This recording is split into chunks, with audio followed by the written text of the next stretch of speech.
everybody. Welcome to TL's Roadhouse. Good to be with you in the house. My new friend, Dusty Slay. All right. How are you, brother? I'm doing great. Man, thank you so much for coming out and taking a little time for me. I'm so pumped to be here. I've always been a fan. Thank you. And, even on the way here, I listened to a few songs, and listened to Texas Tornado. Have you noticed how many love songs I've recorded? Well, I feel like you're in love with the girl in that song, right? Man, it's so funny. I think I've got one love song. It's called Stars Over Texas. Oh, yeah. And I was hired to play a wedding reception several years ago. And I was like, when I showed up, it's like, have y'all really listened to my body of work? I mean, they wanted Alibis to be their first dance. So I'm like, that's probably not a good song Yeah, to this do is your not first the dance wedding to. song. It's not a wedding song. Yeah. It's a cheating line song. And Yeah. that's what most of my stuff is. So if you really, it's like, y'all might think this is a good idea, but I'm not the guy you want to start your wedding off with, start your life They off just with. liked it. They were like, we just want you to sing. But, Texas Tornado, I always think about that. That always hits me because it feels like, no matter how good things are going. I mean, I'm married, so this doesn't necessarily apply. But when, no matter how good it's going, how confident I am, there's always a girl from the past that, can really break it all down. Oh, without a doubt. You're like, oh, I thought I was cool till I saw you. And then there it goes right out the window. Yeah, and I back just lose to my shit again. being a kid. Yeah. That song was really a big record, man. I think it struck a chord with kids because I remember growing up and my mom said, "Your room looks like a tornado hit it." So okay. I think that really struck a chord with a lot of kids. I think we could also write a new verse to Time Marches On for the updated times. I haven't wrote it. And I did write one time. I didn't write it down, but I couldn't say it on the podcast because I wouldn't want to get in trouble. But I wrote a good one. I think it needs an update. I think that'd be an excellent idea. Yeah. I like just that. for the day and age now. Yeah. Like Bucky Covenant had that song, It's a Different World, and I told him he needs an updated version for that, Man. Just the line, it was a different world when we were boys and girls. I think that line hits different these days. Yeah, absolutely.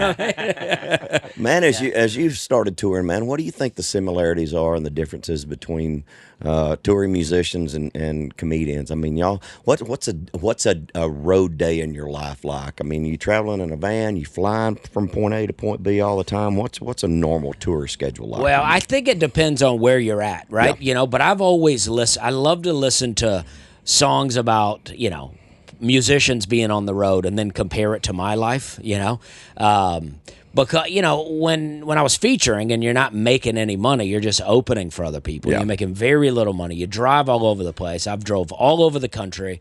I traded in a Volvo with 317,000 miles on it and just all kind of things leaking out of the bottom. And and then you're staying in, ratty hotels, and you're not very cool. Even if you think you're cool, it's like everybody knows you didn't make a lot of money. You're staying in a bad hotel. So it's like musicians, I feel like even if you're not making money, you're still cool. You're up there, you can sing. Everybody loves someone that can sing, and you got a guitar and all that's cool, right? But if you're not making money as a comic, I don't know, you just don't feel very cool. Is it tough to make that transition from just hitting those opening slots to really and what does it take to get there? Is it social media saturation now? I mean, is it getting on a comedy special? I mean, what does it take to break through that glass ceiling? Well, I think there's so many paths now. Social media is the easiest, but also there's no strategy, right, to figuring it out. You can create a bunch of stuff, but if it's not hitting with people, I mean, I've got, I've done late night, I think 5 times, and I got a Netflix special, and still people that put out good social media content have more followers than me. I think there's a lot more comedians out there in the space now than what there was 10 or 15 years ago too, and because of social media too. And I think the same thing is there's a lot more people in the space of trying to be artists nowadays too. I think there's an oversaturation. Yeah. Because you can just because people can see your art. Even if back in the day, you draw a picture, it might be real good, but nobody sees it unless they come to your house. Yeah. So when you're working up new stuff, I mean, are you going to places like Zany's? Are you doing 30 minutes? Are you doing an hour set? What's your show structure? And when you work up a new thing, are you testing it out in certain places? Do you refine it? Are you flying by the seat of your pants a lot? Well, it depends on the show, but as I go along now, I do when I'm doing theaters and I'm doing one show and it's my show. I try to do like an hour 20. Gotcha. That way, because I'm always working on something. I just recorded a special. It's not come out yet, but that way I can do all my new stuff and then still end real strong with some jokes that are on the new special, but they've not seen it yet. Yeah. Right? So that way we end strong, but I'm still working on jokes. I don't ever want to go, all right, I'm throwing it all away. Now it's all new jokes. I like to, slowly work it in. Yeah. But I want you to come see me and go, oh, I've not seen these jokes before. Now I do Zanies monthly, so if you come to that show every month, you're going to hear a lot of the same jokes. Gotcha. But I want, like, if I come to Tampa, Florida in 2023, and then I'm back in 2025, I want to make sure it's a whole new set for you. Yeah. I don't want you to see me 2 years later and go, oh, he's still doing that joke, huh? Have you ever had a joke that you were just believed in so hard and you kept trying to tweak it and you beat it in the ground and you never could get it to turn the corner and you just refused to let it go? Have you ever had one you hung on too tight? Yeah. I mean, I feel like I had to change my writing process because when I write stuff down, I go, this is it. This is the funniest thing ever. And then I go tell it and it gets no laughs. Yeah. And now I can't seem to break myself from going, no. Because there's something in there. You just can't find what it is. Yeah, but if I go up and say it without writing it down, then I feel like I'm channeling my childhood, like when I'm in school trying to make people laugh. I'm working off instinct. Yeah. So I'm like, if the line's not funny, then I'm trying to like keep saying things to make it funny. And then sometimes I find something. I got a joke on my new special. It's not out yet, but it's where I'm like, the joke never worked. And so I started setting it up as here's a joke that never works. Yeah. And then it was working. Because people are like, I don't know, I think they found it funny once I admitted that it's not that good of a joke. Have you identified? Even though it is, though. Have you identified places regionally where certain things that might work in the South don't work? Well, I feel like I lived in Charleston, South Carolina for a long time, and I feel like a lot of stuff that works on the road won't work there. Charleston's a good test for me. Okay. Like, I don't know. I have a joke where I talked about, I used to drink and drive a lot, and I have a joke where I talk about wrecking my car, and I said I lost my glasses and my flip-flops. And just saying flip-flops works in everywhere. I mean, people laugh at that. But Charleston, we're all wearing flip-flops all the time, so nobody thinks that's funny. And then I say, I'm living that salt life, and people, for some reason, that joke crushes. But in Charleston, no laughs.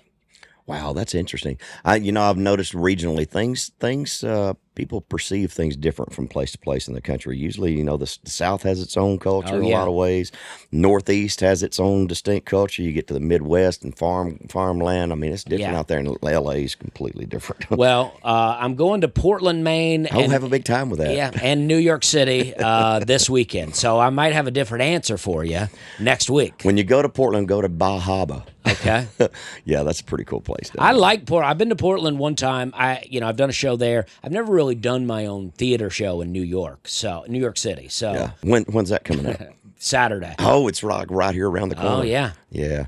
New York's a different beast, man. Yeah, I mean, I go there for late night. I do the Tonight Show. I've done the Tonight Show a few times, but I don't go do my own show.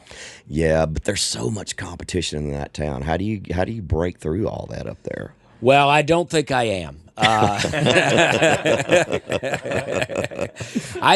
sell great in the South and the Midwest. Actually, Portland, Oregon, and Seattle, Washington, I sell great in. But there's a few places, and the Northeast is an area that I don't sell great in. Wow. I remember we were in Portland. God, it's been a few years ago. We were playing in a place about an hour and a half out of Portland. Portland's a strange city. It's got some cultural. Oregon or Maine? Portland, Oregon. Okay, Portland, Oregon. Yeah. And so it was like a Tuesday, and I'm like, I want to go find some live music, and there was nothing there. And there was a bar called The Dudes, I think. And it's like, okay, we're Big Lebowski fans. Yeah. The Big Lebowski. And I said, so we got in Ubers. There was about 6 of us, and we went over there. So we started off, and we had to have a Caucasian as we walked in. Well, it just so happened there was a comedy club right next to it. There was a door in between where there was a comedy club. And when you walked in the door, there was like a little porch there. And then you step down and go in there, and there was a girl on stage. And we're all from the South. We got our ball caps on and everything. We literally walked in the door, stood there, assessed the room, and she looked up at us and she said, "You fuckers don't belong here." Whoa. And we turned and walked out. Wow. Yeah, she identified Really us. wanting to keep an audience, Yeah, huh? she was really working on it. It's Yeah. like, I was like taken aback by it. She's like, well, we don't do real audiences here. I It's knew we like- did our regulars. We just looked at each other like, okay. Yeah, well, that's the thing. That's what's funny to me about, like, because if you go to a professional comedy show, it's normally gonna be good. Even if you don't like the person, they will make you laugh. But you go to these local spots, and it gets wild. That's why I do relatively clean comedy, right? I get, I say some stuff. I'm an adult. I'm doing adult comedy, but the difference in seeing my show versus a local show is like, what you're going to get with me. And with that, you could hear the worst thing in the world. And I always think about that when I see some older couple in the audience and they were like, let's just go out for comedy. And then the guy on stage is, describing his whole sex life, which is usually not very good. And you're like, oh, man, those people are scarred for the rest of their life now. Yeah, that's learning to read the room, I think, is a lot. But I guess you can get to some point. I was a big fan of Richard Pryor, too, and Richard would get pretty raunchy. I remember seeing Eddie Murphy in the theater when Raw came out. Oh, yeah. And it got about 2/3 of the way through, and it shifted gears, and it got a little over the top. Oh, yeah. Because, I was in high school back then, too. Yeah. But it was a little shocking. But then I remember guys like Jerry Clower. Jerry Clower never said a cuss word, Oh, man. yeah. And he was hilarious. Yeah. Yeah. Who were the guys that inspired you when you were growing up? Well, I did listen to Jerry Clower's got some great stuff. Yeah. Ooh, Marcel. Yeah. But Jerry Clower is a good example of it being all about how you say it. Yeah, Like, absolutely. Like some of those stories, they're okay. If another guy's telling them, they're okay. But it's the delivery. But if Jerry Clower's telling it, he's got that whole thing that he does, whatever that is. He's great. I like his bit about, he has a bit where a guy is like, he put out an album, and then the guy called him from New York City and was like, if you're ever in the vicinity, stop by the office. And he's like, well, I live in, I forget what town, in Mississippi. I ain't never going to be in the vicinity of New York City. If you want to come, you come see me. And then he did. All right. And that's what I always think about that. Like, I did all of my stuff living in New York City. I living in Nashville, right? I never lived in New York, never lived in LA. Yeah. I lived in Nashville. I got myself on Jimmy Kimmel Live and The Tonight Show by never leaving Nashville, right? So I'm like, I feel like I'm doing the Jerry Clower approach, and I like it. But, Jeff Foxworthy was a guy that I really liked. Yeah. Bill Engvall. These were guys when I was in middle school, they were putting out albums. But my mom took MTV off our TV, so I also watched a lot of BET Comic View. That was, that's what I had to watch. And I feel like old BET comedy is basically the same as redneck comedy. I mean, we're all talking about the same stuff. We're all like, hey, we're poor. This sucks. We don't have food, and I even had an Ellen DeGeneres album back in the day. And I liked it. It was great. This was before Ellen was crazy or whatever she is now. Mean to everyone. She might have been mean back then, but it was just funny comedy. Yeah. You're talking about that delivery. I'm a huge Mitch Hedberg fan. Oh, yeah. I mean, and I've watched everything I could find on him over the years. And I actually found some things that were really early before he found his voice. Okay. And it just wasn't as funny, but there was a transition when he finally got into that thing he did, where it was just the delivery. When he finally locked in on what that was, the whole thing changed for him. Yeah, when I was getting into comedy, a buddy gave me 2 albums. He gave me Mitch Hedberg's Strategic Grill Locations. That's the one with the bass in the background the whole time. And a Steve Martin album called Let's Get Small. And I just listened to those albums so much because I'd never really heard comedy like that. I heard storytelling and all that, but this Mitch Hedberg just one-liners. And then Steve Martin is just so absurd. And I was like, this is great. I listen to that album now from Steve Martin, and no one would ever think it, but it's like, I feel like I took so many things from that. Not exact jokes, but the whole we're having a good time thing is like, Steve Martin basically says that. He's like, yeah, we're having some fun now, folks. And it's like, that's That's what I'm trying to put out there. No matter how silly this is, no matter what happens, we're just having a good time out here. Yeah, I noticed you say that a lot during your show, just to sort of, reassure everybody we're actually having a good time right now, and then they seem to respond to that and because resonate. I like to an extent when jokes aren't really working that well. I mean, obviously we all like to go out and everybody's into it, and but to an extent, I like it when it seems like they're not that into it. Yeah. But I want the audience to know I'm okay. Don't sit in your seat and feel bad for me that this is not going that well. I'm okay. And that's why I'm like, hey, we're having a good time here. Let's, take it easy, because I feel like the audience can go, oh man, I feel really bad for this guy. and then it like keeps them from getting into it. I'm like, hey, this is fine. We can do this the whole show. I wonder if it's the same for y'all as it is for us. I don't like playing venues that don't sell alcohol, because the crowd changes. It's not the same when they don't get a couple of drinks, even if it's just a beer place. The energy in the room is completely different. Have you ever played a place that didn't serve alcohol? Yeah, and I agree with you. It's tough. Yeah, like I do corporate events and stuff too, and I think sometimes they'll have drinks, but it's the same vibe. Yeah. They're, they've been listening to people talk all day, and now even though I'm telling jokes, I'm still just talking. Yeah. And they're like, the boss, hires me. He loves me. And he's like, this is going to be the greatest. And then half the staff's never heard of me. They don't know what's going on. They're like, is this all we could get? Is the company doing well? Well, and then when you get in those corporate situations, they're with their boss. They don't want to let their hair down because they don't want to show their ass in front of their boss. So they're really reserved. I mean, I find those things pretty strange at times, too. Yeah. But yeah, I mean, venues that don't serve alcohol, it is just like weird, because I'm like, how you staying open? How you making money here? I mean, you're paying me a lot of the door, and then you got no alcohol to sell. Wow. People can't buy that many Cokes. Well, yeah. Depends on the region. It does depend on the region. Wow. I'm always curious about the similarities between our two fields, because there's so many things that are alike, but y'all don't have the overhead that we have either, man. No. You roll up in there and it's you and a freaking mic stand. Yeah, I mean, I always feel sorry for a drummer at the end of the night. I'm always, I think to myself, oh, when I'm done, I just leave. And this drummer, he's had a great show, but now he's breaking it down. He's twisting the things, and you got a whole van. You got to ride. If it's lower level, you're all in a van riding together.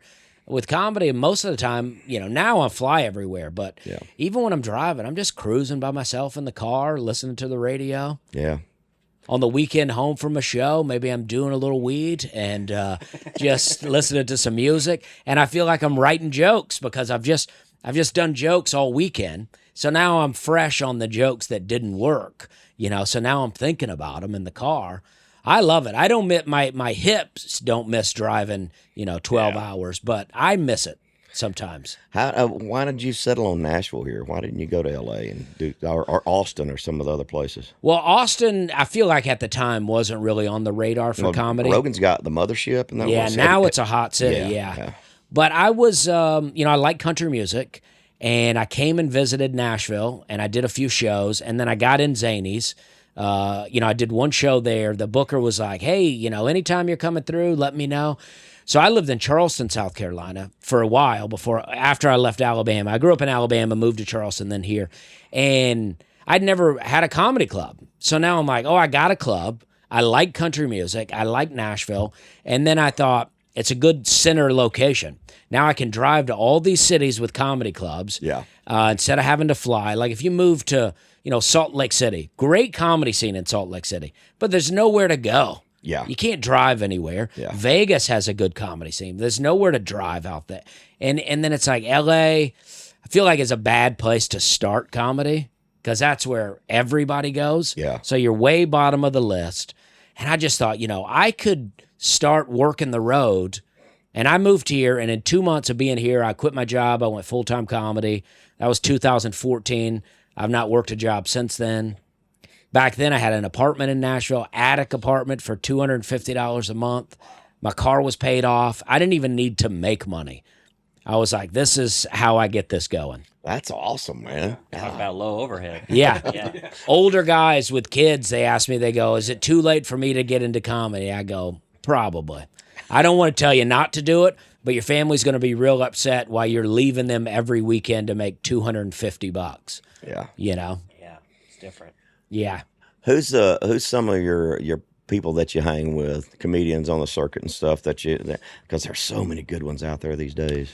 Well, because I've never been a part of New York or LA. I know a lot of those people, but I never really been a part of a group like that. But here in Nashville, I do a podcast with Nate Bargatze and Aaron Weber and Brian Bates, and they're all, professional comics. We have John Christ here that I hang out with a lot. He's and we've had John on the show. John's John's great. We have Kathleen Madigan lives here. There's others. Henry Cho lives here. I've met Jeff Henry Allen. several times, Yeah, so we have a weirdly good, clean comedy scene. So like Austin is the hot, super filthy comedy scene. Okay. And we're like, they have Kill Tony, that's their thing. And then we have, I do a monthly show at Zany's, and then Nate has his weekly thing that he does where it's like, it's clean. It's clean shows. Yeah. Mine's mostly clean. I let people get a little loose with it. Nate's is a squeaky clean show. And Nate may be on the right path. He's breaking attendance records all over the country, and I'm telling you that I'm not selling well in New York City. So, yeah, but you got to be comfortable in your own skin. You got to do what's right for you, man. Well, I do think that I don't think people are necessarily searching for squeaky clean comedy, but I do think people are looking to scale it back some. Like you're talking about with Eddie Murphy Raw, it's like you're saying I was down with some stuff, but then it got too far. And that's where I think most people are at. I think most people can handle an adult joke, but let's keep it within reason. Yeah, and especially if you're going out to a comedy club at night, you kind of expect some of it. Yeah. You know you're walking into a situation where you're probably going to hear a little bit of profanity and some sexual innuendos at least. But the audience shouldn't tell you, or the comic shouldn't tell you that you don't belong here. How do comics feel about ventriloquists? Well, that's a tough gig, man. Well, I think it's very hard, and I am entertained by seeing people be able to do that. But you got Terry Fader, and what's the other guy? Jeff Dunham. Jeff Dunham's badass. I mean, they're obviously very talented. Yeah. And they are funny. But I think it's all comedy, right? But I think stand-up comedy is when it's just you and the microphone. There's no tricks. You got no music cues. It's just you and the microphone. That's stand-up comedy to me. Everything else, it's still comedy, but it's its own thing. Think about this, man. I've pondered this from my perspective as an artist. I grew up and I was graduated in '86, so I grew up in an era where we had George Strait and Merle Haggard and all these guys, and I go back to the Alabamas and the Hank Juniors, and I had Southern rock influences. I had people that I learned to emulate, and I would study their phrasing and all that stuff. But think back to Hank Williams Sr., back before radio was a thing. Where did you get your inspiration from? Yeah. When comedy was starting, man, can you imagine being the first one to try to do this in front of people where you just got something inside you, you just want to make people laugh, but you don't have anything to draw from to inspire you? Yeah. How difficult would that be if you were 50 years ago before this whole comedy scene exploded the way it did? Yeah, I mean, I guess you would be like, this makes my friends laugh, so I'll go up and tell this. Yeah. But I find that is not how it works. People that are funny for their friends, they go up and try comedy, and they're like, wow, this is a lot different. Yeah. Because, and I don't know, at the same time, you got to be able to make your friends laugh. I see people go up sometimes and try comedy, and I'm like, have you ever made anybody laugh? Why did you think this was the path for you? Yeah. Like I've seen people that are successful doctors and other things. Now there's a guy, I'm not talking about him. There's a guy on the scene right now. I'm not talking about him, but they're just for the record. And, but I've seen these guys, they have very successful careers. And then they're like, I want to try comedy. And then they're not very good at it. And you see it almost like kill their self-esteem. And I'm like, you're already successful. Just take that and be happy with your life.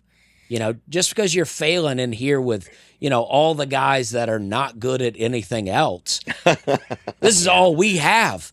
My favorite thing is if I'm on Broadway and a musician tries to make a joke in between and it doesn't get a laugh, and I go, yes, because I'm like, you can't have it all. It's not as easy as it looks. Yeah. When you were a kid, man, did you work on material and get up in front of your family and stuff and try to make them laugh? I love to tell jokes. Yeah. I never thought about being a stand-up comic as a career. It never even crossed my mind. But I did love street jokes, I would tell, thinking back, it's the most inappropriate jokes. But adults would tell them to me. And then, I grew up in a trailer park. And it's like they all thought it was funny for me to tell the inappropriate joke to other adults. There was a joke I remember telling where it was like, the kid was, I don't even remember the joke, but the kid was talking about asking his mom what her tits were. And she's like, them's my headlights, And then she had another term for her gates. And then his dad had a term for his Z28. And the punchline was like, better turn on your headlights, better open your gates, because here comes daddy with a Z28. I didn't even know what I was saying. but the adults around me loved it. They were like, oh, this is so funny. Yeah, man, I can tell that you draw a lot from life experiences. I've heard you talk about Home Depot and the trailer park and all that stuff. So a lot of those life experiences, man, you just dig down into them. And I'm sure you ever remember something that you forgot that it's like, I can't believe I forgot that. I got to use that for something. Yeah, all the time. Yeah. I write stuff down and I may try it and it doesn't work. And I go, I'm going to come back to it later. Because, or even a little joke that you go, I never could make that work by itself, but it fits into this other joke really well. Yeah. I like to think about, truth be told, I'd love to be a country musician. I wish I could play guitar. I wish I could sing. I love it. But so I kind of think about jokes sometimes as little songs. You got beats, and it's like to me, it's like if it's not funny along the way, the punchline has to be big at the end. It has to be a huge payoff. But if your story all along the way is funny, by the time you get to the end, in my opinion, it doesn't even matter because the whole joke's been funny. Obviously, you want a big laugh at the end of the joke, but a lot of my jokes, it's like funny for 3 or 4 minutes, and then it just ends. It just trails off because I'm like, we don't need a big punch. This whole thing has been we've been laughing for 4 minutes. So sometimes you don't think you need the big payoff line. No, I think sometimes I don't. I got a lot of jokes where I say, a lot of these jokes end long before I stop talking, but it's just because, when I feel like when I get the punchline at the end, I go, well, if that's funny, maybe I can add another tag to this. Maybe I can get another Just laugh. want to flog it a little bit longer. Yeah, and then if that works, I'm like, I don't know, maybe I can get another laugh out of this. And then by the time it's done, we're long done with the joke. Wow. There was it may have been on Showtime or HBO. There was it was only out maybe 2 seasons called I'm Dying Up Here. Do you remember seeing that? I heard about it. Man, it was so good. I'm trying to remember some of the acts that were in there, but it was really good. It didn't have a very long show. It only made it like a season and a half, I think. But God, it was so good, man. And it was reflective of going back into like the 60s and 70s when Pryor was just getting rolling and he was hanging out in LA. It was that whole LA scene. Oh, yeah. It was pretty freaking cool. Yeah, I should check that out. I like the old stuff, like you're saying about, like Hank Sr. Where did he pull from? But it's like everybody started to listen to Hank Sr. to see, to get their inspiration.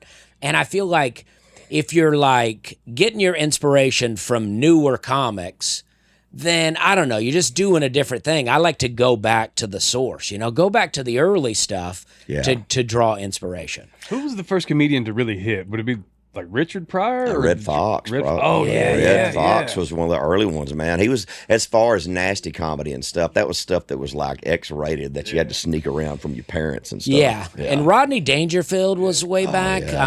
I love that Rodney Dangerfield No Respect album is really good. I think everybody knows I get no respect, but to listen to the album is really good. Yeah. He had some great stuff back then too, man, and just he parlayed that in such great characters on TV, man. The Triple Lindy, baby, it's such great stuff. Yeah, I like the Summer School, or what was that? No, Back to School. That's such a good. And Ladybugs was a good one, and of course Caddyshack. Man. Caddyshack, Freaking Caddyshack. Yeah, those were good. He's got some that are not good. I tried to watch one the other day. I think everybody goes through those periods, though, man. It's like even I love Chappelle too, and Chappelle will hit a patch patch where it just don't seem to resonate very well from Yeah. time to time. But his whole stick is completely different. He's a storyteller in a lot of ways. I mean, Yeah. it's his comedy is not like anything else. Yeah. He's kind of on an island by himself. There are conspiracies that when Dave Chappelle left, he got cloned, and it's I believe a different you. guy. I don't think that's the same Dave Chappelle. He came back all beefed up and Yeah, stuff like well, he'd killing- been doing roids and everything. Well, Killing Them Softly was that album the special that he had before, and it's so good. I wish somebody'd clone me and I could come back all jacked up like that. I know, right? Well, but maybe, Wonder if they modified a few other things too. but you keep the same. You got to keep the same brain though, or you're just watching What do they do? yourself. Just like take your brain out and stick it in a new Yeah. head? Man, there's so much crazy crap going on, man, in the world, like cloning and all that stuff, and all the Diddy stuff going on, man. There's got to be some great comedy stuff come out of this mess. Well, hopefully so. Yeah, I mean, I don't really talk about any current events. I try to throw a little conspiracy out there once in a while just to see where the audience is, but they're usually not ready for anything. What's your favorite rabbit hole you've been down? Because I love this stuff Oh too, man, I mean, there's so many. I don't even. Bigfoot. Well- Let's talk about Bigfoot. Well, Bigfoot's a go. I mean, I'm sure that That's mild. That's surface level. it is. That's conspiracy. what. But Yeah. I always keep it surface because I'm like some of these that I get into. I'm like, I can't tell people. Well, the Earth is flat. Okay. Yeah. Earth is flat. Well, Yeah. listen, I talk on the Nate Land podcast about space being fake all the time. It's all bullshit. And man. We've never been to the moon. I never say certain words, but yeah, I don't believe that we went to the moon. I don't believe we've been past the Van Allen radiation belt. We haven't been out there. Y'all are Well, crazy. there are NASA people that are always like, we can't get past it. But Katy Well, Perry just went we've there. lost all the technology. You mean you can't remember what you did in the 60s? I mean, we have more power in the palm of our hand with that cell phone now. That's crazy. And they Katy call- Perry just went to the. Katy Perry didn't go nowhere. She only went in an airplane right up to the edge. And then she came back and she Kissed went, the ground. I just feel so much love now. It's like you just went up on a ride. Yeah, don't get me started on that. I love a good conspiracy, though, man. I like to go down these rabbit holes, man. I've been down so many crazy things. There's a guy by the name of Admiral Richard Byrd. Back in the 30s, he did an exposition I know some Richard Byrd to stuff. the South Pole, Yeah. and supposedly was taken in a plane and pulled into the center Earth and saw all the alien race from inside the Earth. I mean, and he wrote a whole his diary and everything. His son released it after he died, but he did television interviews and all kinds of stuff talking about Yeah. it before he got canceled. And then they do movies like they did that King Kong movie where they kind of went through a portal and they're like in the center of the earth, like weirdly, like I don't know. I'm into it. I love that stuff. Right? I mean, Bigfoot is surface level stuff, but that probably exists, right? I mean, think at least in Oregon and Washington State. yeah. I mean, there's so much woods out here. We're always like, we've discovered everything, but I don't think we have. I think the ocean. There's some crazy stuff happening in the ocean that we'll never know about. They say that they drilled 7 miles into the earth, and once they get to 7 miles, they can't go any deeper no matter what happens. And then they say they've gone 7 miles into the ocean and can't get deeper. So, but it goes on, but they can't get past it. So I don't know what's going on. A 7 mile thing. I wonder if it's 7 miles to get to the Van Allen radiation belt, and that's as far as you can go. Oh, maybe. Maybe 7 miles is the limit. Yeah, I think we're in a terrarium anyway. it could be. Yeah. Just has a dome over it. Don't laugh at me. Aren't we getting a Well, golden dome I just. over the United States? Isn't that a thing too? Oh, hadn't heard that one. Like That's the a new Iron one. Dome? The Iron Dome, like the There was Israel? something with Like- Trump's. It was like Trump's hair, but they placed it over America. It's a golden dome. Okay. The Golden Dome. Well, I feel like if I go, say, I agree with any of this will be the clip that you'll put out, and then I'll be. And Don't let people, your Hey, everybody thinks I'm batshit people crazy already, anyway. people call me crazy, but don't my care. wife is not that into it, but no, I mean it is fun. It is fun. I think it's weird that everybody calls it a conspiracy when it's like, hey, we're just curious about stuff. everything's so boring if it's just like, oh, you just got to believe what everybody tells you. And I'm like, what about just thinking about stuff? Well, yeah, I've been down rabbit holes, and I might ponder on a thing. Well, that's possible, for a couple of months, and then you start to see some other things that make you go, yeah, I'm not sure about that. Yeah, and it changed my mind along the way. Here's one that I really like that, and I think I believe this, that the comedian Bill Hicks is Alex Jones. Okay. Now, there is a really great video that I watched on this, and the guy gets down to their teeth, to their childhood best. They have the same best friend. They're both from Austin. I mean, and then you start watching and you're like, oh. And then people always go, well, their age is not the same. Bill Hicks would have been much older, but the guy even does a side-by-side comparison with Alex Jones, and he'll be like, is this a 54-year-old man or is this a 40-year-old man? And you're watching and you're like, I don't know. He does look a lot older. Maybe he's taking adrenochrome. Yeah, he could be. Well, he does look weird now.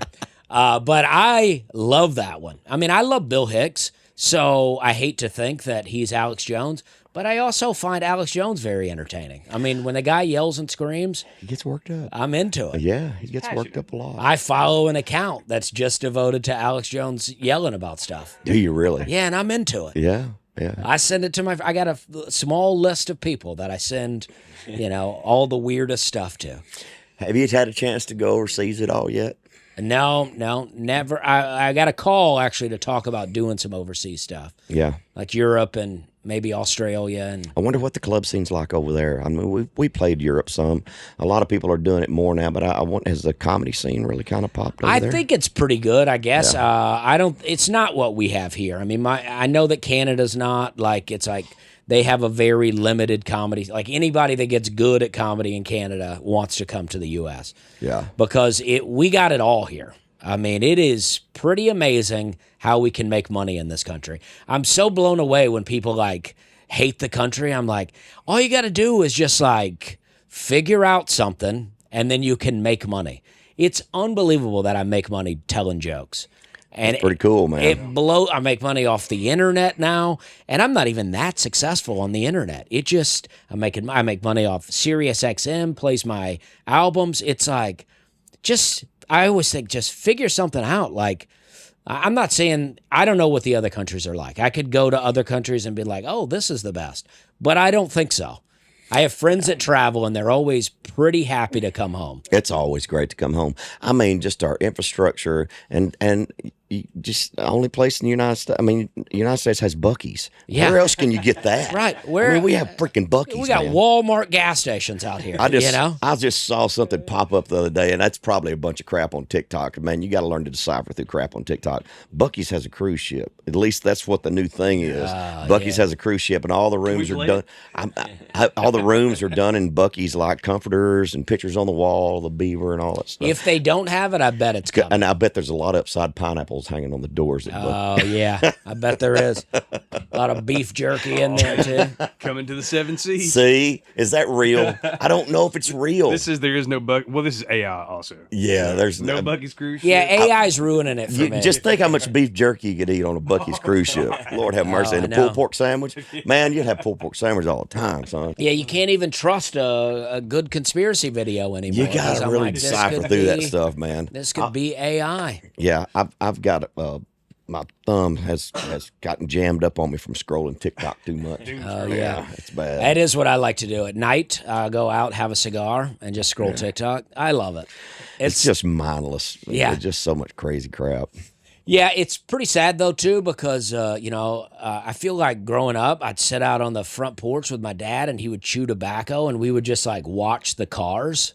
Yeah. And I'm like, I don't know. I don't know how long I could do it before I pulled out my phone now. Yeah. And I wish that weren't true, but I do think it's true. And it's almost like an addiction, man. You can put it down. It's like fight it off. I just got to see if I got a text. Totally addicted. It's ridiculous. 100%. Yeah. And kids are bad about it, too. I know one of our family members got a young boy, and he's grown up with an iPad in his hand playing his game. You take that iPad away from him, he has a freaking meltdown. Oh, yeah. It's like taking the crap pipe away. Yeah, we won't give our kids iPad, but we do let them look at our phone sometimes, and it is like that. with them. And like, I told my dad the other day, I was like, we don't do screen time. We're old school. We just yell at our kids. You know? Very good, yeah. You know what I mean? But it's like, I don't know. I got yelled at, and I think I'm fine. But I don't know what I'd be like if I stared at a screen my whole life. Yeah, it definitely affects your mental development. I think it really does. Yeah. And it gives you a false sense of knowledge. I think we have a generation that think they're really smart just because they know how to Google things. Oh, yeah. Yeah.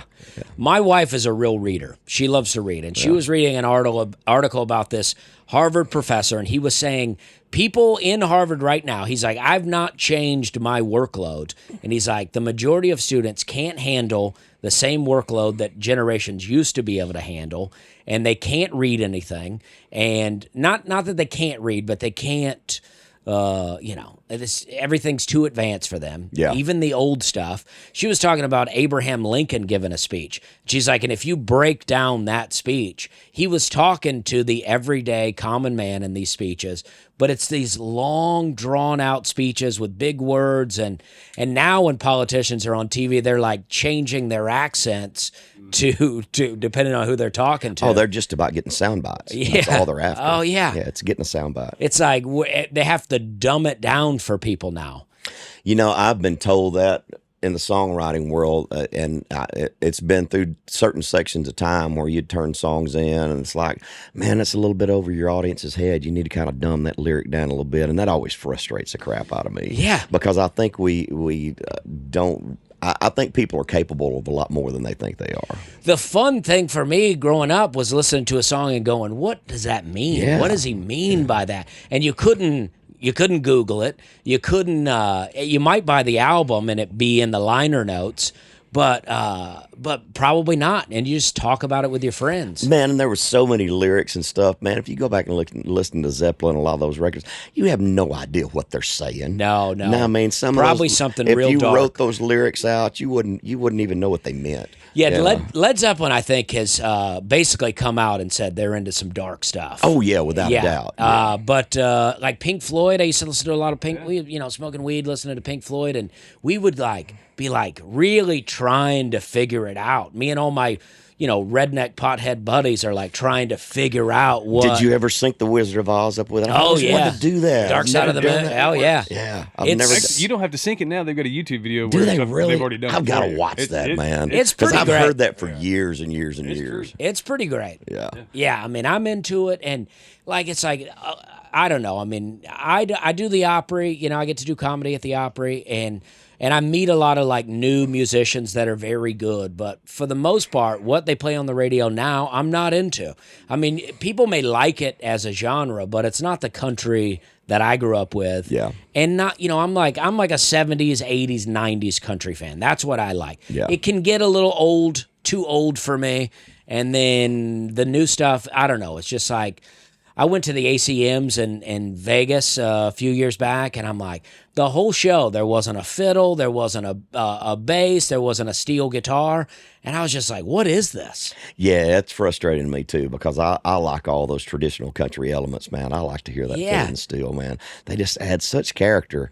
There's something about a crying steel guitar that's just powerful, man. And it's like every song doesn't have to have it, but I just feel like it needs to be there. What's your top 5 favorite honky-tonk songs? Give me an example just so I know what you mean. Let's say Brooks and Dunn, Boot Scootin' Boogie. That's a honky-tonk song. Okay. Boot Scootin' Boogie's great. I actually listened to that a little bit in the car on the way here. I try to break down country songs sometimes, and I think it's funny in that song they're talking about dancing in a bar the whole time, and then he goes, "Meet me out back, we're gonna boogie." I'm like, what's going on out back? We're boogieing in here right now. Let's see. Oh man, I guess I never get the honky tonk question. I always do top 5 country songs list all the time. Okay. I like Asleep at the Wheel. I think Miles and Miles of Texas. I guess that's Western swing, but I think that's a great one. I consider honky-tonk songs things that you can really two-step to that kind of fit the vibe with the neon lights and the hardwood floors and, the raw band and things. I mean, it's kind of got its own vibe to it to me. I think I would have to hear more songs. Okay. That that fit that. Yeah. Dang, this is my thing. Songs to get drunk to. Yeah. Well, I mean, Merle Haggard has all the songs to get drunk to. Dwight Yoakam, Fast as You is that, would that be a honky tonk, or is that? I don't know if Fast as You would be a honky tonk song. That's more of a driving song to me. Yeah. Yeah, because it's got a kind of a mid tempo groove. It kind of clips along pretty good. I guess you could 3-step to it. My girlfriend's trying to teach me a 2-step. There's more than 2 steps in that 2-step. I can't stand the name of it. There's 3 steps in your 2-step. You step two steps one way and then 1 step another direction. You're That's 3 overthinking steps. it. You're That's overthinking 3 it. steps. See, I don't know anything about dancing or music. I just listen to it, right? But what about the Dwight Yoakam, Buck Owens? That's good honky tonk stuff. Like, Yeah, what is that? They got the one song they did together. Bakersfield. Yeah. Is that what? but Bakersfield was just kind of its own thing too, and some Yeah. Haggard had kind of that Bakersfield sound to it too. I don't know. It kind of some of it overlaps a I little think bit. I'll just stay here and drink. Yeah, now that's a honky tonk Yeah, song. okay. And Swinging Doors is a honky Swinging tonk Doors, song. yeah, okay. Working Man Blues is a honky tonk song. Yeah. Haggard had a bunch of them. Did you ever get to meet Haggard? No, never Oh, man, did. I got to meet Haggard a couple of times, man. I got to work with him a little bit. He was one of the biggest influences on me, dude. Oh yeah, He it's so good. There was just something velvety about his voice, man. When I was a little Yeah. kid, man, I used to listen to his records and learn those 3-chord songs and just try to mimic every little phrase and everything that he did. He was a huge influence on me. Yeah, well, there's nobody that has a voice like you had. I never hear it. I mean, it's great. I mean, there's a little kind of yodel in there that where it's like, I don't know if that's the term for it, but few people have it. They don't do it much anymore, but I love it. But nobody had a voice like you had. I mean, I see it now. I mean, that's man. But but goes back to what we were talking about before about having those influences. I stole that stuff, man. If you listen, that's John Anderson and that's Randy Travis and that's Merle Haggard and George Strait. I mean, all those influences and things that I got to emulate and learn to sing to, and learn to phrase to, and all that stuff. It all just compounded into who I am now. What about John Anderson, Countryfied? Would that be a honky tonk song? Absolutely. I love that song. I love all that. John was so country to me, man. And I mean, he was just such a cool cat too. Chicken truck. John Anderson chicken truck. So, yeah, That's I don't know a if good chicken one. trucks. honky tonk. What I like about Countryfied, though, is I listen to that and I'm like, yeah, that's me. I mean, because I like being in the country. I'm into the country. But I also like the city, too. I like to go browse around a little bit, bounce around, but, you like to come back to the country. Well, you know what? I would much rather be in the Nashville area because I like the restaurants and the food. And I was talking to my tour manager, actually. We grew up together, so he still lives where we're from. And they were so excited they got a Hunt Brothers pizza. Oh, yeah. Gas station here. And they got a Subway and a Hunt Well, Brothers that's pizza. what I mean, like... Nashville country is what I like. Yeah, I mean, it's like, it's too, when I mean, where my dad lives in Alabama. He lives in a town the town he's in is called Pennon, but he lives outside of Lafayette, which is where they filmed Mississippi Burning. They filmed all the downtown scenes in Lafayette, Alabama. And it's like, there's no food. I mean, there's a couple of restaurants, but for the most part, it's all deep fried. And it's like everything. I like fried food, but I'm like, I like to let's mix it up a little bit. Yeah, and it's like as you get older and you realize it's probably not the healthiest stuff you can eat all the time. It's kind of like eating truck stop chicken all the time. Yeah. Yeah, and I could be proved wrong, but I really think the whole idea of the good old country cooking has lost its way. I mean, Cracker Barrel even changed its damn menu. Oh, no. Yeah. But well, I'm currently on a Cracker Barrel commercial, so Awesome. I'm saying nothing but great things about hey, Cracker Barrel. their campfire thing. That's in the commercial. fall is back. That's my commercial. Back. You can get the chicken or the beef. Yeah, that's my commercial. I'm opening the foil. That shit's good. Yeah, it's good. Yeah. But you know what, though? I do love chicken and dumplings at Cracker Barrel. Chicken and dumplings with a side of hash brown casserole. Oh, yeah. That's where it's at. Yeah. What about George on a Fast Train by Billy Joe Shaver? Would that be a honky tonk? Absolutely. Okay. Yes, sir. All right. Yeah. That's a good one. And Gary Stewart, man. Gary Stewart. Green snakes on the. Gary Stewart had a bunch of them, but he was just an old honky tonker, man. Hey, I mean, the list is endless. Yeah. Yeah. Well, I just, I got to have 5 because this is what I do. I do top 5 country songs. We're getting there. Yeah. We're working our way down there. Yeah. Johnny Bush, Yeah. Green Snakes on the Ceiling. Is that a honky tonk? I don't know. Anything that makes me want to bounce like this, that's Oh, honky yeah. tonk to me. It makes you I look guess. weird. I always look weird. Ain't nothing I can do about that. Yeah, yeah, and I always like to think about that Bob Seger song, Turn the Page. Oh, That's who I think I am on the road, right? I know that's not who I am. That's way too cool for what I'm doing. But that's because, especially with the long hair, he's like, you walk into the restaurant and the people, they're like, is that a woman or a man? Just feels like sometimes you go to a real small town. It doesn't have to be the South. It could be anywhere where I'm like, even in Wyoming was the weirdest I ever felt.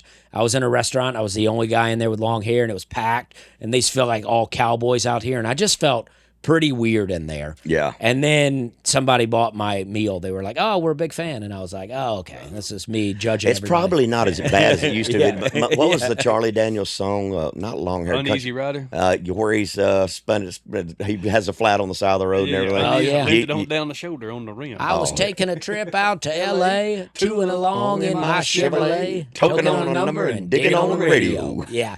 See, that's good stuff. That's right good, there. yeah. But that was a different era. I mean, Bob Seger talks about that too, just about how you have long hair. And I was a hippie one time. Yeah. Till I lost all my hair. Yeah.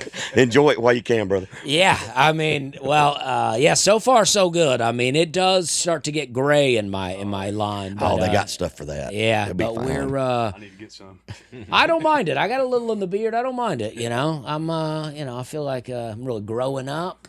It feels good. Mature. Yeah. It's not a bad thing. Yeah. Yeah, but back then, man, it's like if you had long hair, man, you were looked down. When I first moved to Nashville, I don't know if you felt this way too, but I'd bounced around, and as a starving, struggling musician, nobody gonna rent you an apartment. You're not a very reliable source of income. Your credit score sucks. You're driving a piece of crap. You barely got enough money to put gas in your car. I've lived through all that stuff.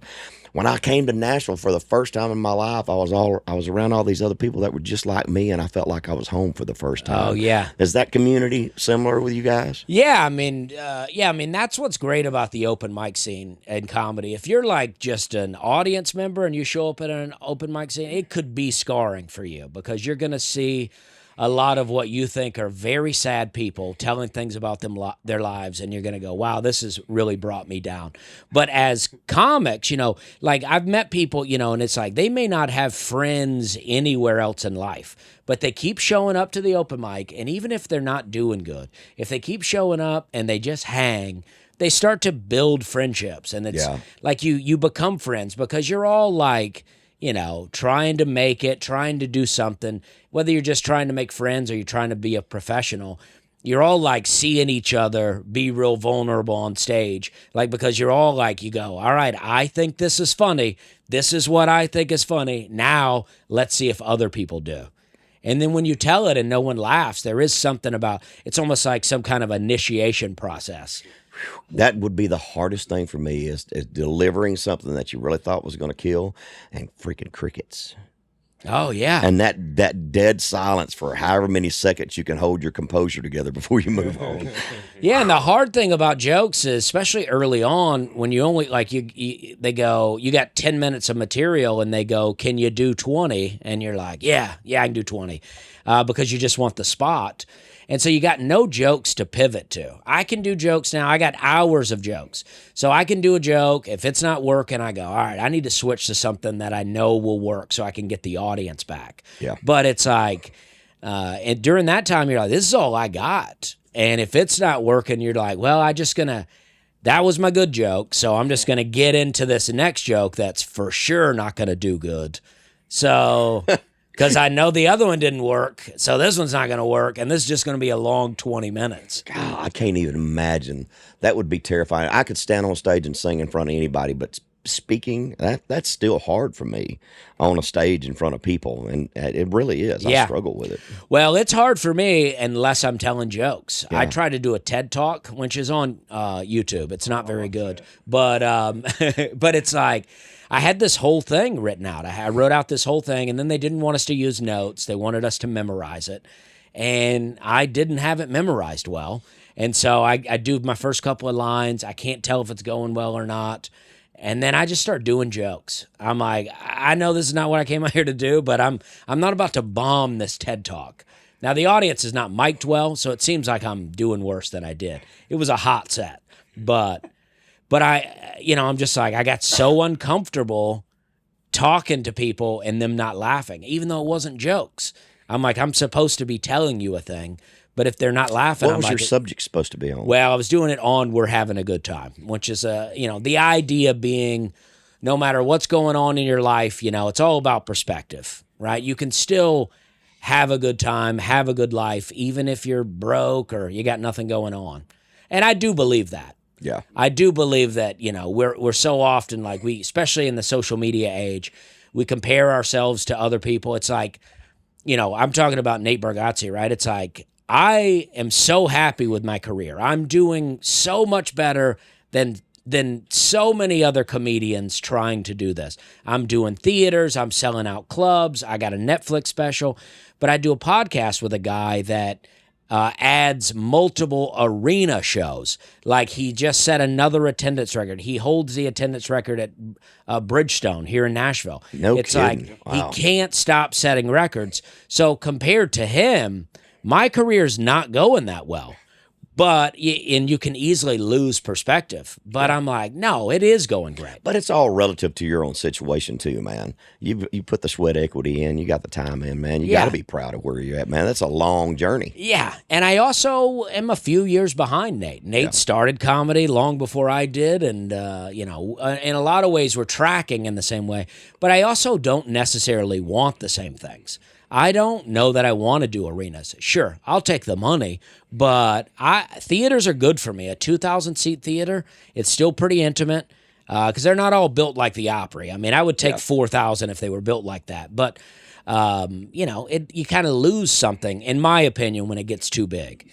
Yeah, especially. I mean, I saw blue collar comedy at the Bridgestone, and there's a disconnect. You're just so separated and removed. That's got to be hard to work that big of a room. Yeah. Who was it that was just there? Kill Tony. Or Theo. Theo was just there. I guess Theo had a pretty big set too, pretty big numbers. I think he did 2 shows. He had two separate days, man. That's pretty massive. That's a huge arena. Yeah, I mean, I did the show with Nate there. We did the round. Just a tiny little stage in the middle. Yeah. I think it was 18,000 people there, which is definitely the most I've ever performed for, and it's wild. Now, I think if I were doing an hour and it were my crowd, I think it'd be pretty awesome. Yeah. But I did 7 minutes, and I'm like, it just goes by like that. You're like, you get up there, you tell a couple of jokes, you're done. But, I also opened for Alabama and Gary Allen at Bridgestone recently. And I don't think the sound was good for talking. It was good for music. But I went up first, and I think the audience just thought I was sound checking for a long time. I don't even think they knew. But the audience right around me was really into it. Yeah. But then later I'm watching the show, and in between songs, Randy Owen will be talking, and I couldn't understand anything he was saying. And I was like, was that what was going on for me? Because, so, I don't know. The arenas, I think it's different if you're just doing comedy. It's all the audio's different. Do you do more of those things? You think more comedians are doing music shows and stuff, intermissions, and like in between sets and different things? I think so. I mean, and I like it, especially with country music. I think it goes well together. I did the Charlie Daniels Volunteer Jam like right after he passed at the Bridgestone, and I'm out there. I'm the only comedian on the lineup, and Big and Rich is on stage doing Save a Horse, Ride a Cowboy, and I got to go up next. There's an agent next to me. I go, I don't even know what I'm doing here. I go, I just want you to know that I'm about to bomb, so I just want you to be ready for that. And I got Stormy Warren's there. I've done this radio show a few times. He's a friend of mine. He gave me a really nice intro, and the whole place just sat down. And then I did this. I did 10 minutes, and they were into it. Cool. It was very surprising to me. I was like, oh, okay. I was only supposed to do 5. I did 10, but nobody gave me a light. I didn't know what was going on. But I was like, this is great. I had some COVID jokes back then, and they were really hitting. Wow. Do you have a manager and an agent? I do, yeah. Yeah. They do all your bookings and routing and all that kind of stuff? Well, they do the booking. Basically, they email me offers. They go, do you want to do this? And I say, yeah. But I don't go on long tours. I just kind of always working. I just do weekends. Yeah. Because I got 2 kids. My kids are 4 and 2. And I want to be around my kids. So I don't want to be gone for weeks at a time. And I have that option with comedy. I know that music, especially if you're not like, I don't know, you're not the leader of the band. The band's like, we're going out, and you're like, all right, I gotta go. I would imagine. Yeah.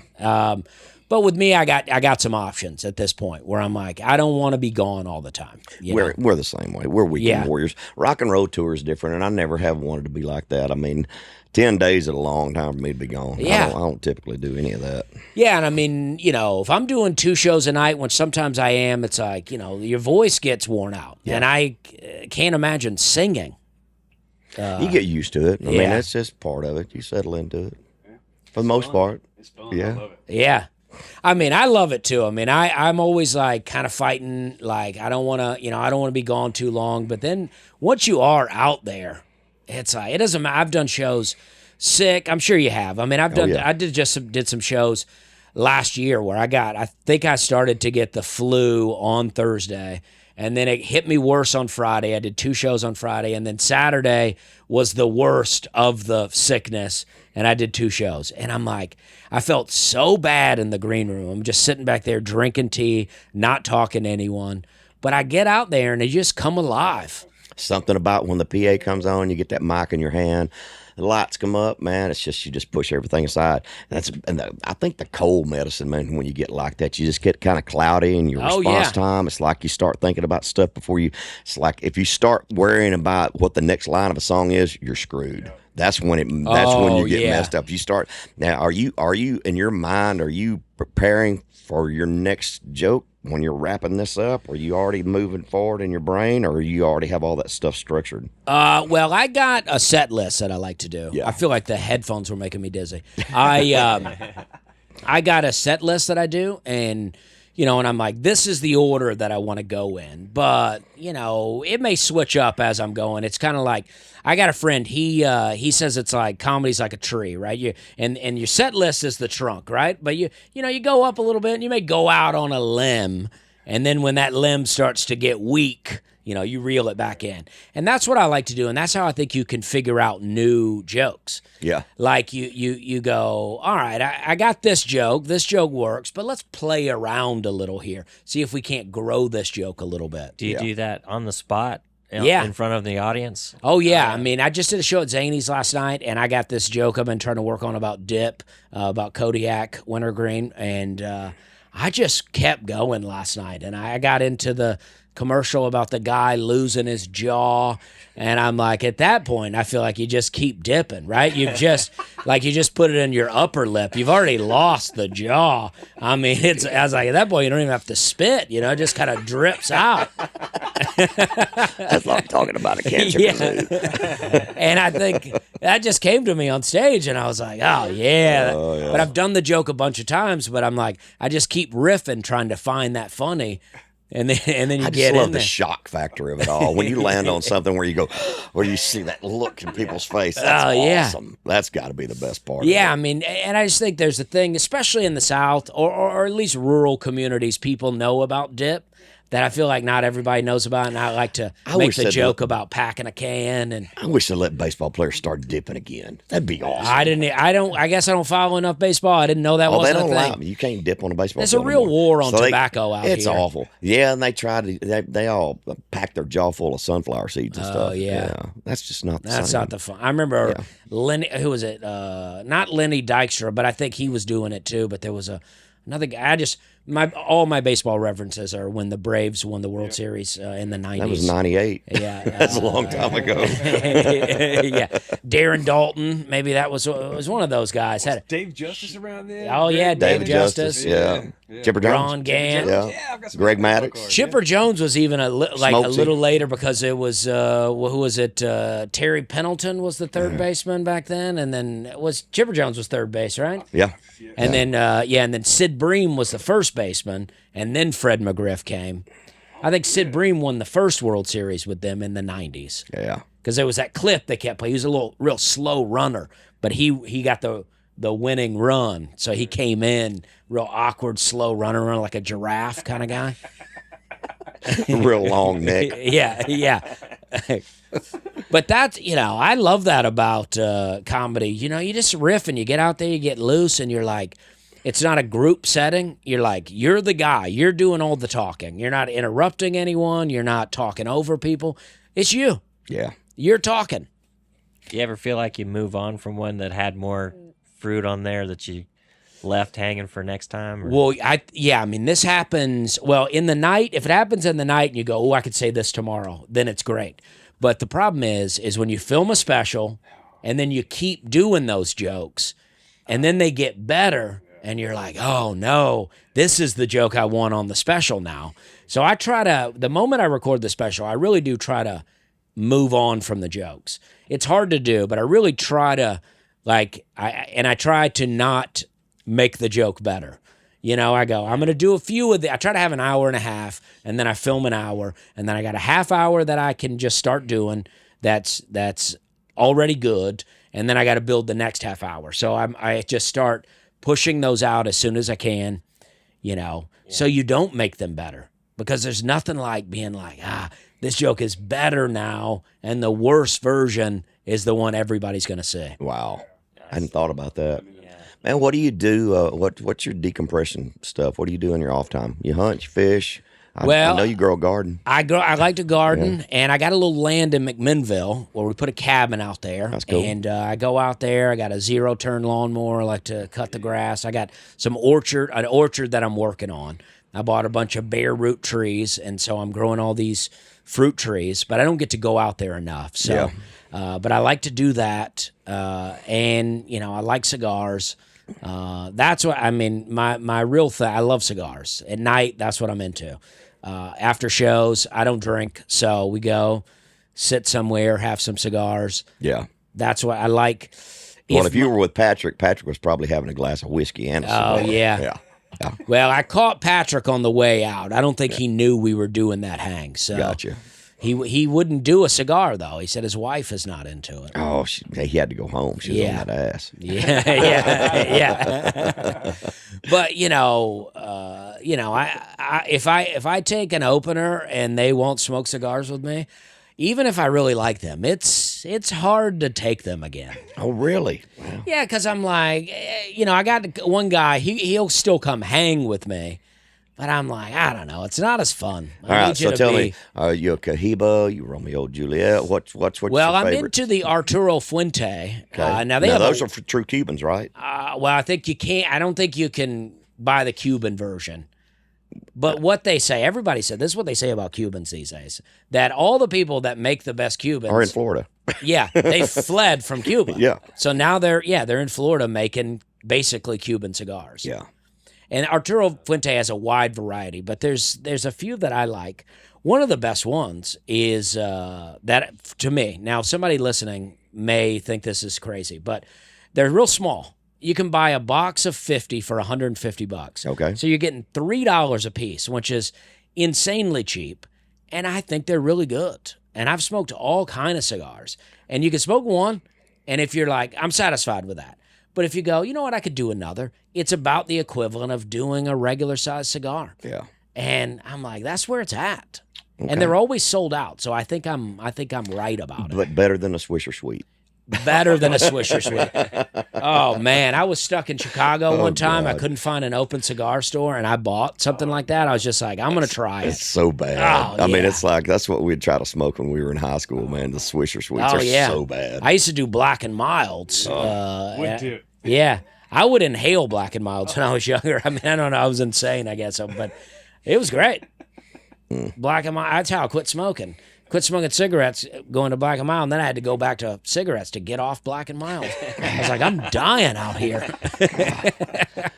How much social media stuff do you do during the week?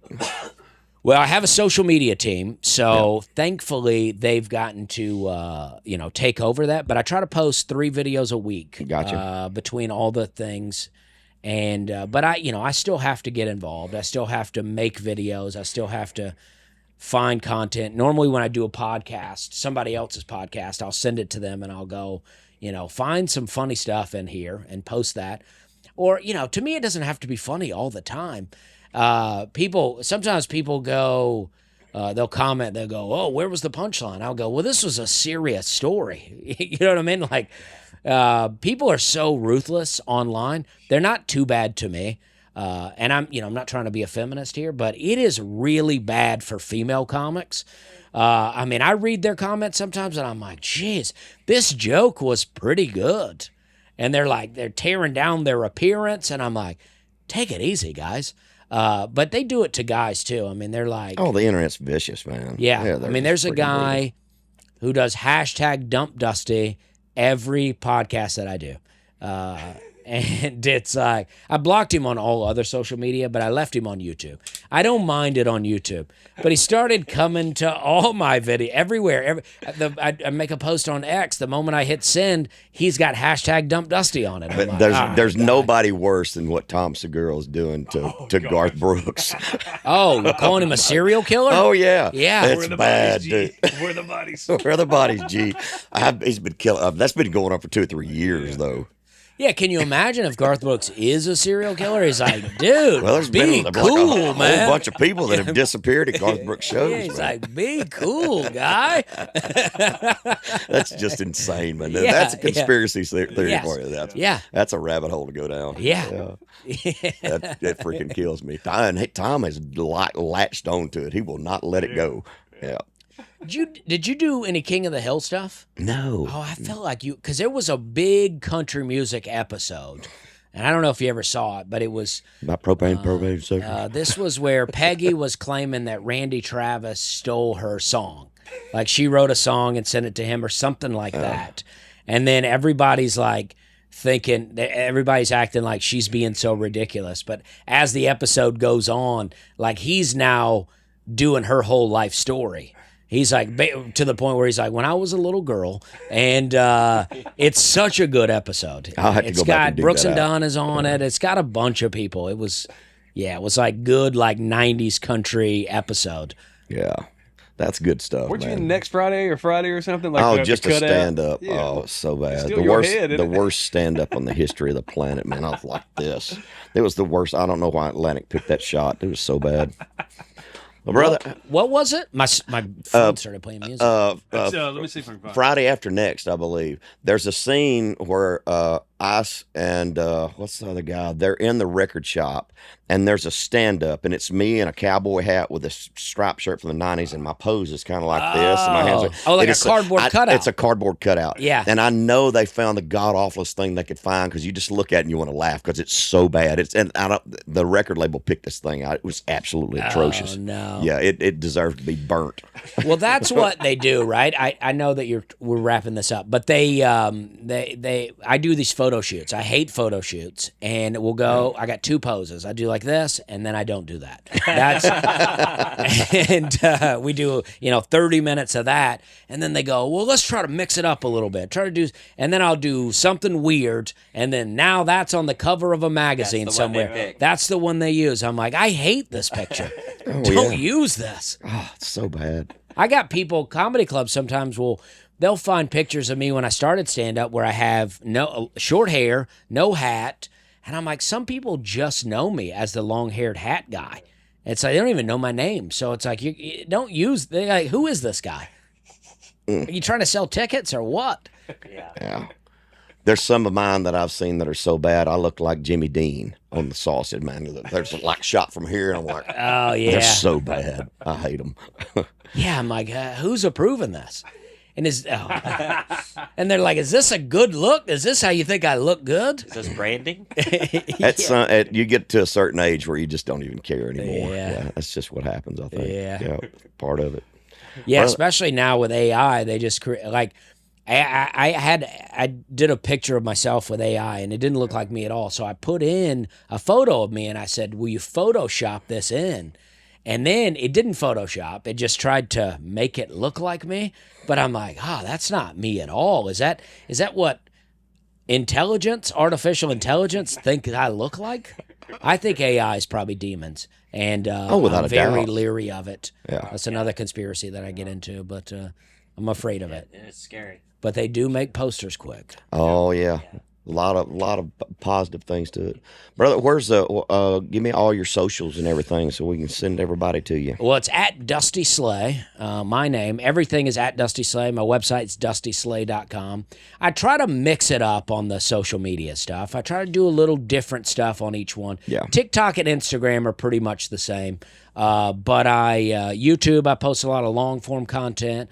I got a whole thing that I do about the land that I bought this land, and it was just nothing. And then I've slowly, I've been, I had some trees pushed down. I've had I brought an excavator out, had the land restructured in a way, and then I put a cabin out there. So I've been kind of chronicling the whole journey. So I'm hoping that one day it becomes this food forest. That's what I'm trying to create. That's awesome. And then I can look back and go, remember when it was this.